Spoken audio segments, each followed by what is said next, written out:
It's sometimes said that buildings tell a story, that architecture is a testament, a record of things that men believe in. The first function of architecture is shelter. Shelter for all the needs of daily life.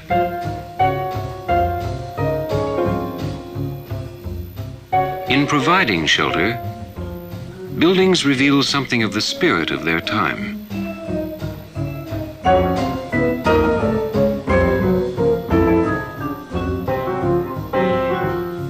What about our buildings? All these familiar places. What do they say about the times we live in? About the things we value?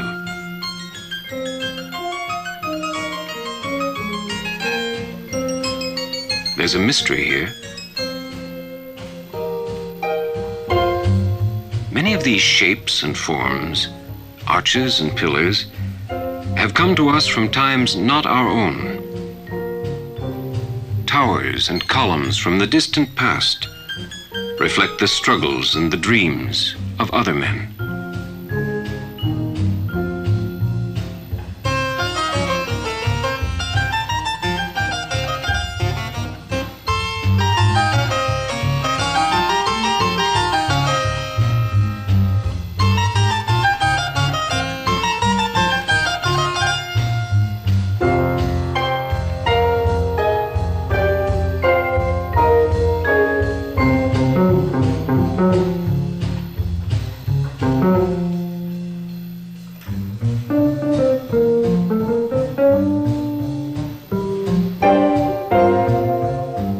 The story of these buildings begins not with us, but many thousands of years ago.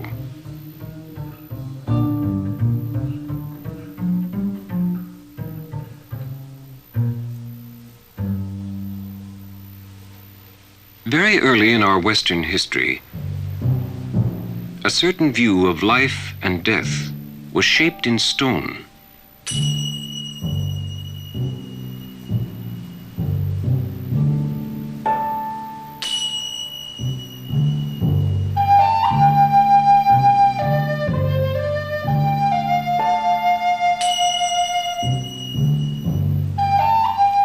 The king in Egypt was supreme ruler, counseled by the gods, worshipped as a god himself.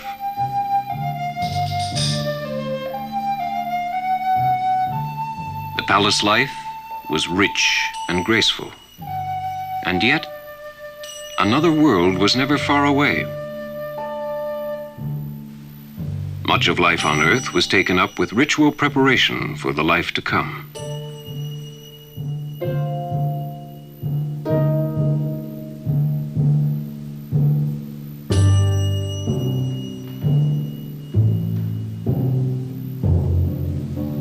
The king's journey through the temple symbolized every man's journey to the world beyond our own.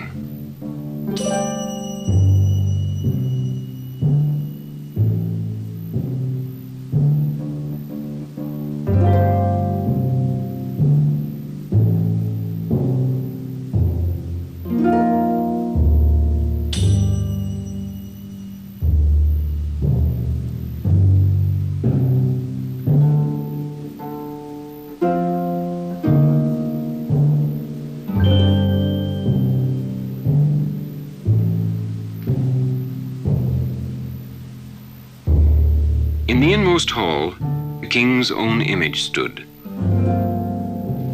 A darkened shrine where man might speak with God.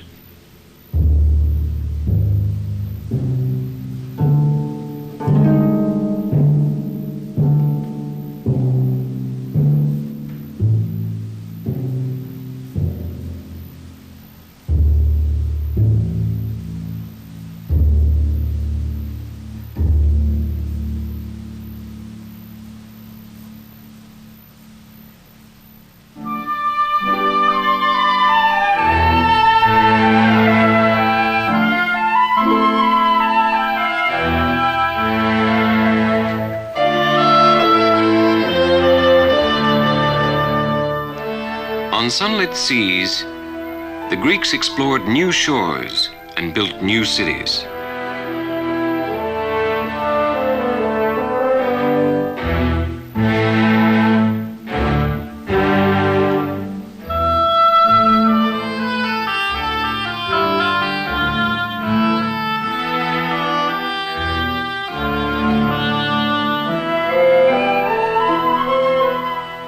Believing beauty of the body and beauty of the spirit to be one, they sought a harmony of body, mind, and soul.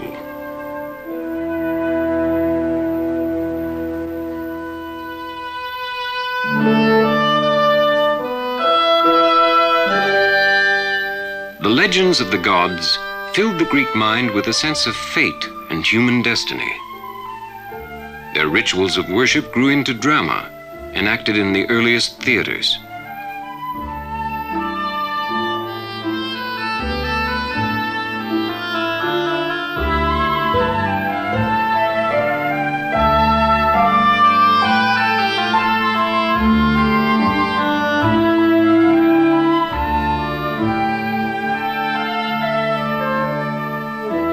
The gods were close at hand, fully involved in human lives and destinies.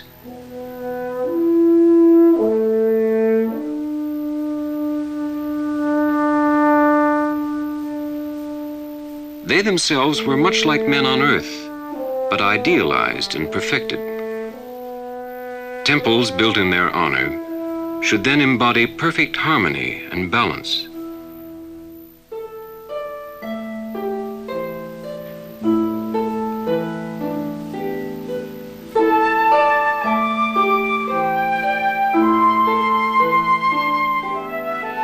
At the center, the god of love, or war, or wisdom.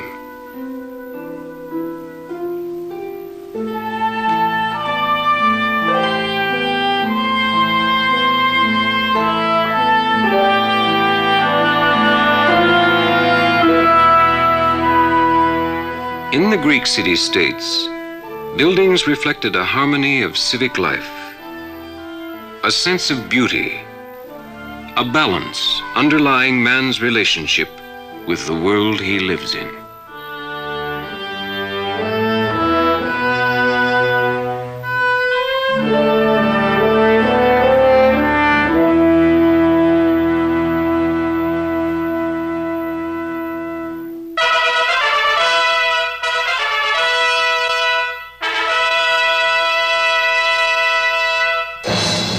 Rome, the conqueror.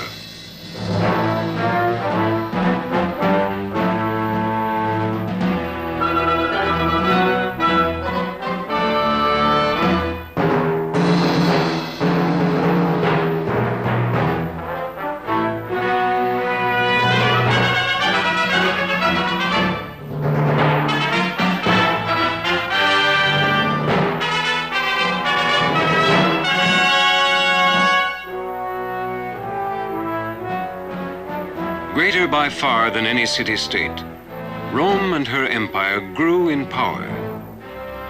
In her buildings, scale and splendor, to suit an age when man himself is glorified.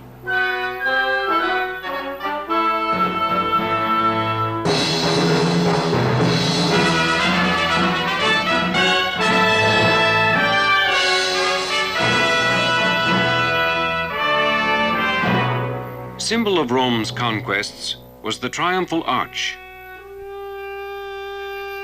And in the arch, the Roman engineers found many uses.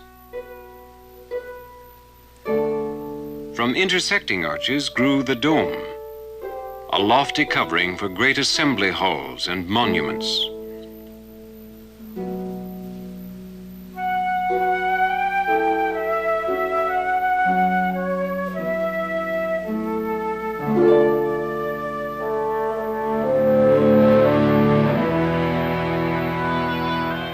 After Rome fell, the empire's capital removed to a new Rome, Byzantium.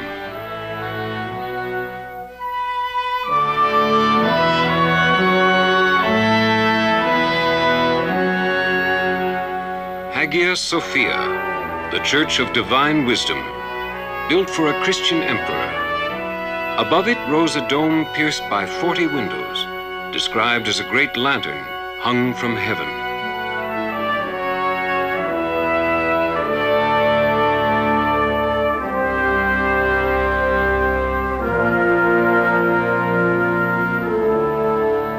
The Byzantine tradition spread in Christian Europe and in Muslim Asia, and long outlived Byzantium herself.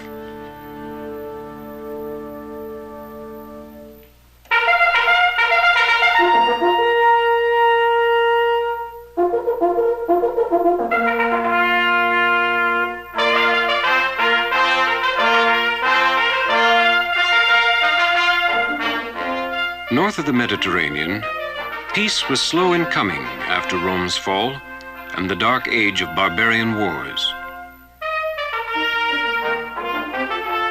Fortress and castle rose on many a hilltop, guarding the lands nearby.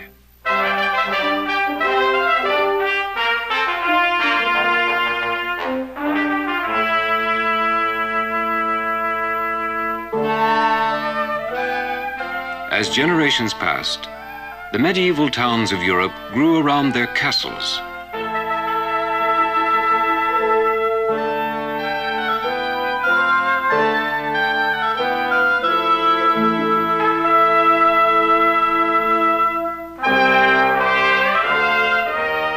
Like city-states of Greece long before, each was a separate island to itself.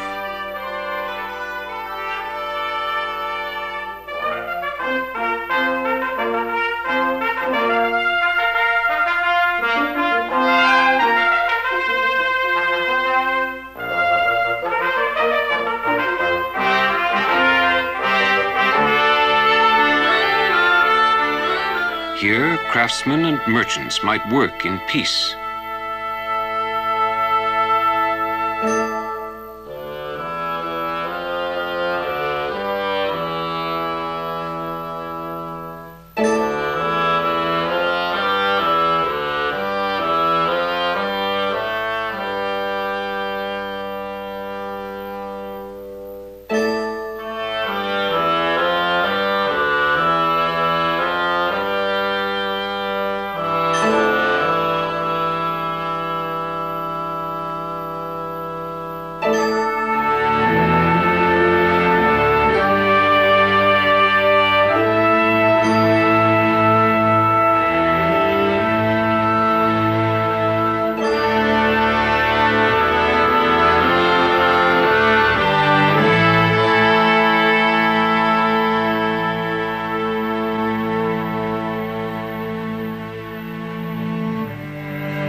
In Gothic churches, mind and eye follow tall verticals upward to pointed arches, to lofty, vaulted space.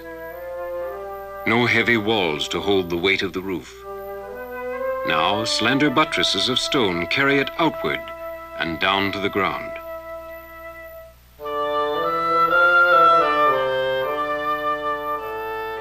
Every line leads upward, and walls with lifted load are pierced to let the light flood in.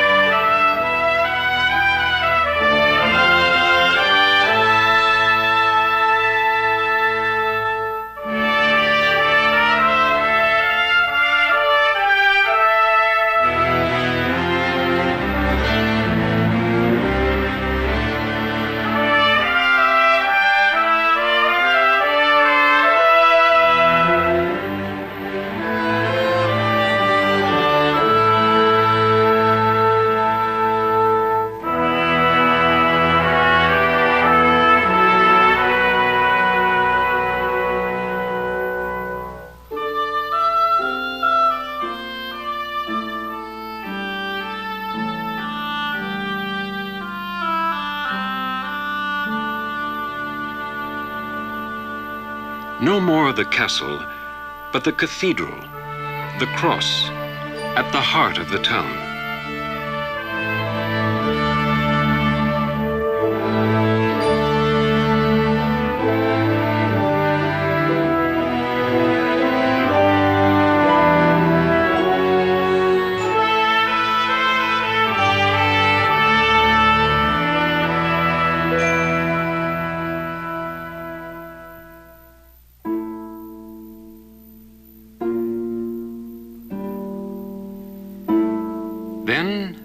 past reappeared.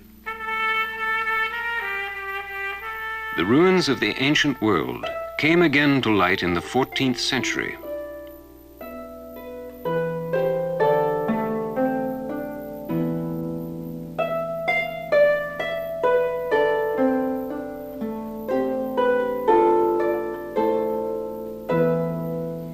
In Italy, artists and scholars rediscovered the forgotten glories of Greece and Rome.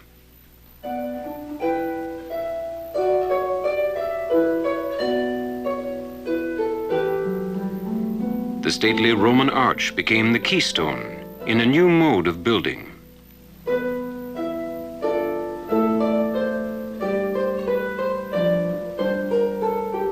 The painter took delight in his new grasp of perspective.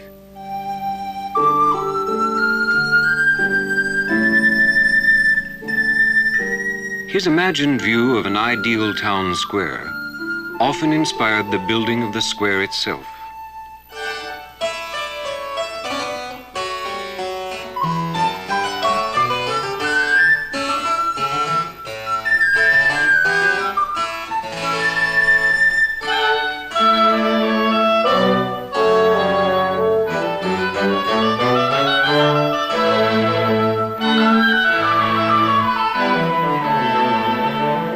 In Italy and France, the squares provided new prospects of ordered, spacious city life.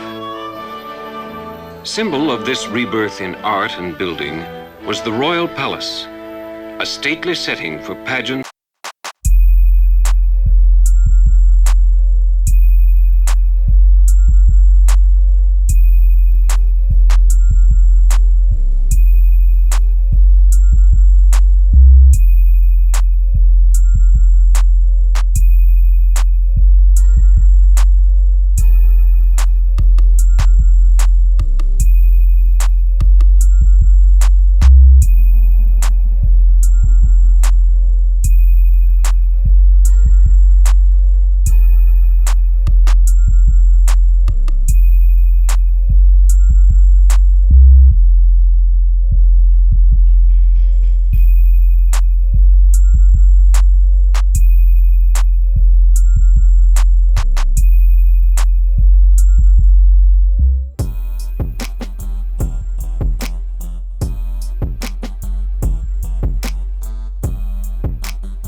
Here, the dream of an age was realized, in a scale and breadth of plan, foreshadowing the needs and methods of our own times.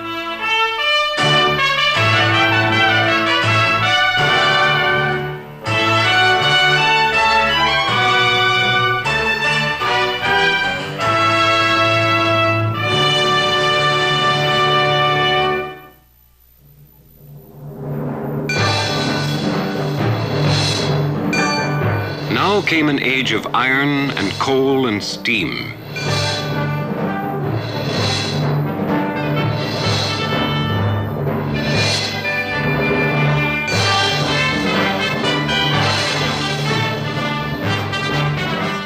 It began in Britain, its landmark, the Great Exhibition of 1851.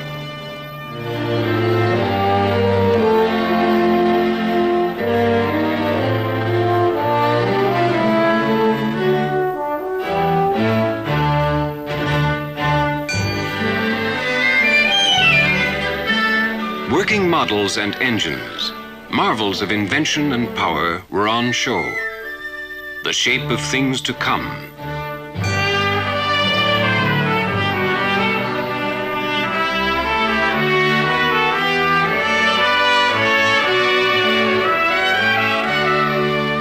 And over all, even the tall trees of Hyde Park, rose the greatest wonder, a crystal palace of iron and glass.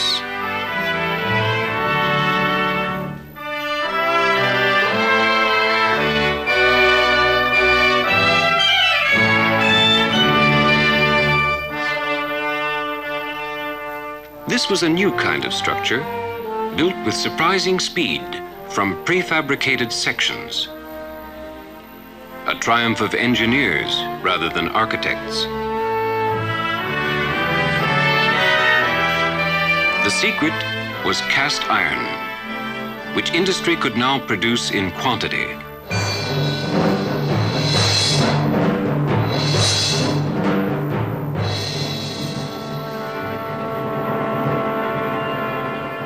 Within 40 years, in Paris, a structure even more remarkable astonished the world.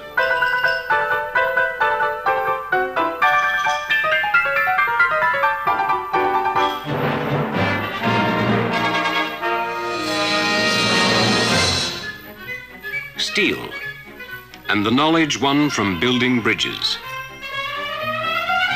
Industry could now convert iron into steel. A structural engineer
Because of its great height, the skyscraper is built on simple principles. An open cage of steel or reinforced concrete. The outside walls are screens, no longer basic elements of structure.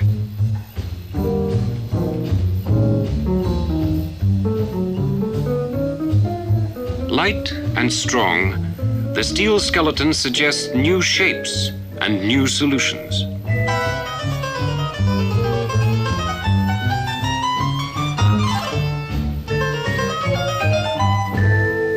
Concrete, first used in Roman times, can now be formed in free organic shapes.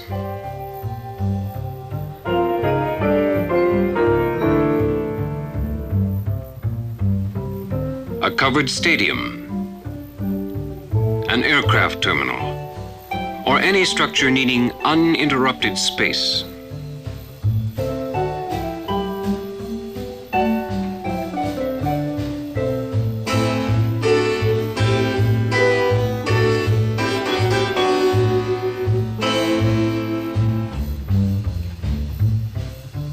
office building can be hung on a pole buried deep in strong foundations. The floors, like ribs, branching from a spinal column. The walls, little more than a curtain of glass.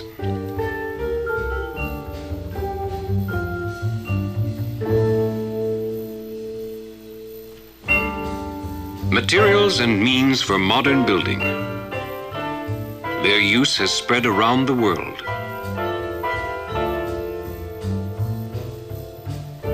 In every continent, they bring new opportunities.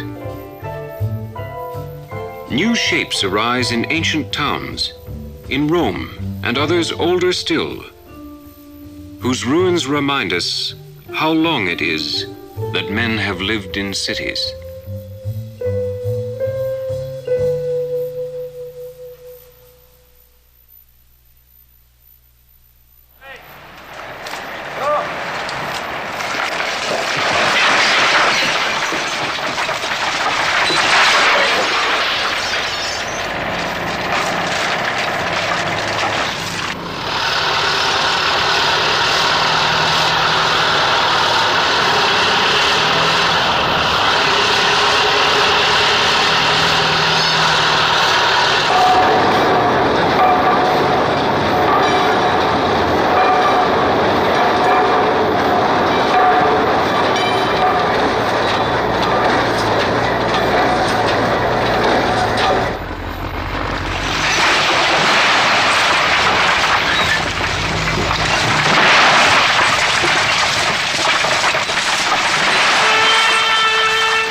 Around us, our age is taking shape from day to day. Everything we build expresses in some way the things we value.